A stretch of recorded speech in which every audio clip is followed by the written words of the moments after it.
Pizza is one of my favorite fast foods. I like to eat pizza very much.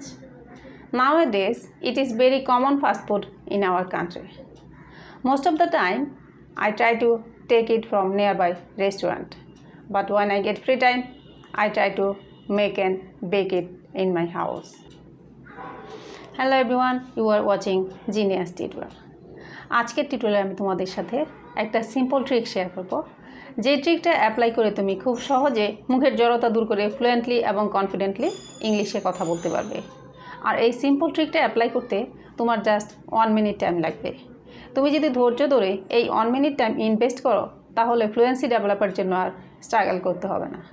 So তুমি যদি ইংলিশে কথা বলাটা বাংলার মতো অভ্যাসে পরিণত করতে চাও তাহলে চ্যানেলটি সাবস্ক্রাইব করে পাশে থাকা বেল আইকনটি প্রেস করে রাখো যেন তোমার পরবর্তী লেসনটি মিস না হয়।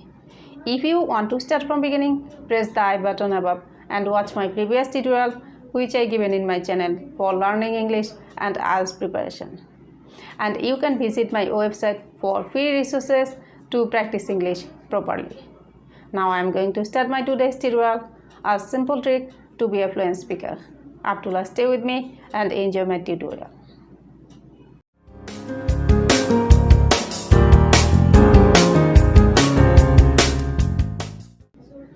Welcome back to genius tutorial.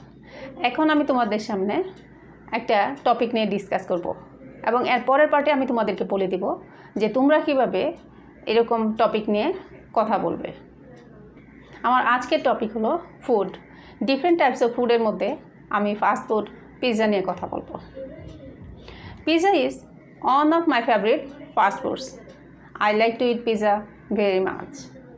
Nowadays, it is very common fast food in our country. Most of the time, I try to take it from nearby restaurant.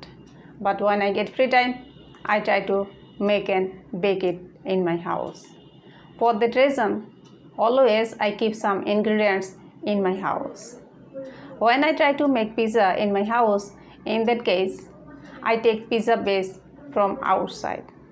And then I try to make and bake it in my house. আমি pizza নিয়ে অল্প কিছু sentence আমি তোমাদের সামনে বলেছি। ঠিক তোমরাও এরকম যে কোনো একটা টপিক নিয়ে 1 মিনিট বলার চেষ্টা করবে। এই টপিকটা হতে পারে newspaper, internet, health, food, clothes, whatever you like. তোমার ইচ্ছা মতো তুমি একটা টপিক নেবে, যে কোনো টপিক হতে পারে। সেই টপিকটা নিয়ে প্রথমে বাংলায় কিছু কথা মাথায় সেট করে রাখবে, দেন এটা ইংলিশে বলার প্র্যাকটিস করবে। এভাবে প্রতিদিন একটা করে সপ্তাহে 7 দিনে 7টা টপিক সিলেক্ট করবে তোমার পছন্দ মতো। এভাবে 7 দিন 7টা টপিক যদি সিলেক্ট করো তাহলে মাসে হবে 28 টপিক। তো 28 টপিকের উপর যদি তুমি 1 মিনিট করে বলা প্র্যাকটিস করো, এক সময় তুমি 5 থেকে 10 মিনিটসও যে কোনো টপিকের উপর বলতে পারবে। তো এভাবে যদি তুমি রেগুলার প্র্যাকটিস করো তাহলে ফ্লুয়েন্সি ডেভেলপ করতে আর স্ট্রাগল করতে হবে না। স্পোকেন ইংলিশের ক্ষেত্রে একটা কথা আমি বলবো যে সেলফ প্র্যাকটিসের কোনো বিকল্প নাই।